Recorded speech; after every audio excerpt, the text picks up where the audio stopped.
Narito na ang mahalagang balita mula sa PNA Headlines. Ibinida ni Pangulong Ferdinand R. Marcos Jr. ang pagpupursige ng Pilipinas na magtaguyod ng gobyernong bukas, inklusibo at responsable sa ilalim ng bagong Pilipinas. Sa kanyang talumpati sa 2025 Open Government Philippines, Asia and the Pacific Regional Meeting, ipinakilala ni Marcos ang NGPA o New Government Procurement Act na isinabatas noong 2024. Sinabi niyang pinapalakas ng naturang batas ang kampanya ng gobyerno laban sa red tape at katiwalian. Sa pamamagitan ng NGPA, isinisiwalat ang lahat ng datos at dokumento na kailangan ng gobyerno sa procurement.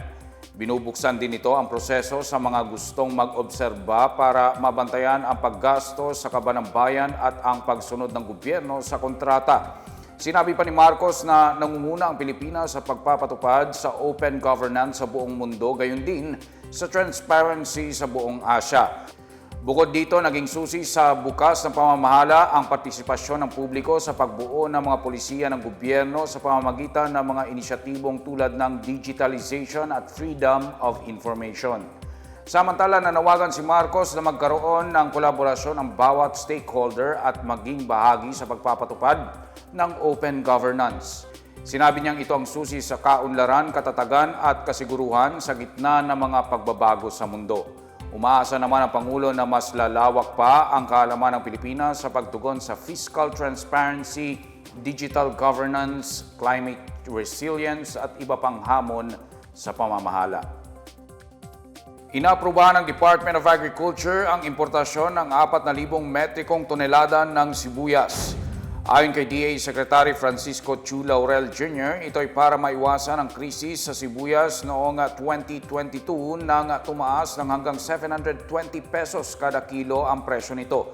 Sinabi niyang kailangan nilang pigilan ang posibleng shortage sa supply ng sibuyas na maaring gawing dahilan ng mga mapagsamantalang tindero para magtaas ng presyo.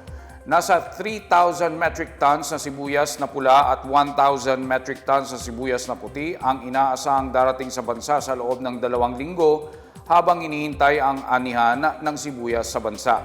Tiniyak naman ni Bureau of Plant Industry Director Glenn Panganiban na sapat pa naman ang supply ng sibuyas. Gayunpaman, sinabi niyang inirekomenda ng BPI na mag-import ng paunti-unti ng sibuyas para hindi tumaas ng biglaan ang presyo nito.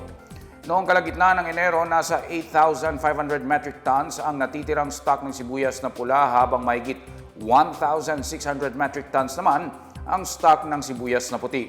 Nasa 17,000 metric tons ang sibuyas na pula at 4,000 metric tons ang sibuyas na puti naman ang kinukonsumo ng bansa kada buwan. Ipapalista ng Commission on Elections sa mga kandidato ngayong midterm election sa Mayo ang mga online endorsement na ginawa ng sinumang celebrity, internet personality o social media influencer. Ayon kay COMELEC Chairperson George Garcia, maglalabas ang COMELEC ng resolusyon na mag-oobliga sa mga kandidato na isama ang anumang online endorsement sa kanilang SOSE o Statements of Contributions and Expenditures. Sinabi ni Garcia na ituturing ng COMELEC ang isang celebrity na binayaran para mag-endorse ng isang kandidato. Bukod dito, hindi maaaring ituring ng kandidato na libre o donasyon ang pag-endorse ng isang celebrity. Gayunpaman, susuriin ng COMELEC kung ang isang online endorser ay celebrity o hindi. Exempted naman ang mga online endorsers na kamag-anak ng kandidato ng hanggang second degree of consanguinity and affinity. Gayon din ang mga incumbent na opisyal ng gobyerno na nag-e-endorso ng kapwa kandidato lalo na kung kapartido nila ang ini-endorso. Pagdating naman sa libre o donasyon, may nakatakdang halaga ng kailangang i-report ng online celebrity bilang bahagi ng kanilang buwis. Bawat kandidato ay kailangang mag-submit ng SOSE sa COMELEC sa loob ng 30 araw pagkatapos ng araw ng eleksyon. Hindi diringgin ang impeachment kay Vice President Sara Duterte hanggat naka-break ang sesyon ng Senado ayon kay Senate President Francis Escudero. Sa isang panayam, sinabi ni Escudero na kailangang may sesyon ang Senado para madala sa plenaryo ang pagdinig sa isang impeachment court. Ibig sabihin, kailangang isaayos muna ng Senate President ang Senado para makapanumpa ang mga miyembro ng impeachment court bago umpisahan ang pagdinig. Sinabi pa ni Escudero na sisimulang i-convene ang impeachment court pagkabalik ng sesyon sa ikalawa ng Hunyo. Gayunpaman, magsisimula na ang Kongreso sa pag-review sa proseso ng impeachment pero kailangan nilang suriin ang lahat ng pahina ng complaint, partikular na ang mga pirma ng mga nag-endorsong kongresista.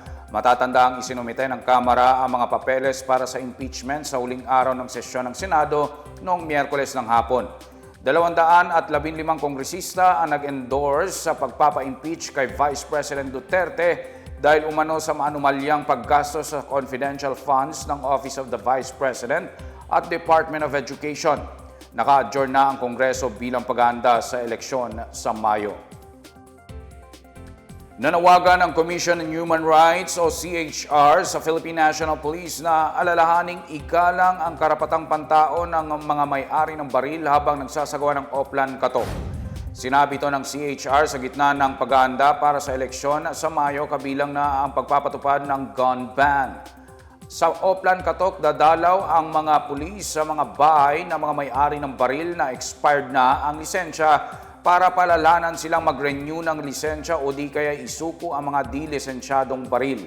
Ayon sa CHR, bagamat bahagi ang Oplan Katok ng mga hakbang para panatilihin ang kaligtasan ng publiko, kailangan gawin ito ng walang pananakot sa mga dinadalaw na tao. Ipinaalala nito na igalang ng mga pulis ang dignidad at karapatan ng bawat individual. Ito ay para maiwasan ang hinala ng panggigipit sa iba lalo na ngayong panahon ng eleksyon. Naunang sinabi ng Commission on Elections na dapat ihinto ang Oplan Katok tuwing election period para hindi magamit ang operasyon sa pananakot ng mga botante. Tiniyak naman ni PNP Chief General Romel Marbil na magiging patas at walang tagong motibo, pananakot o pagkiling ang pagsasagawa ng Oplan Katok.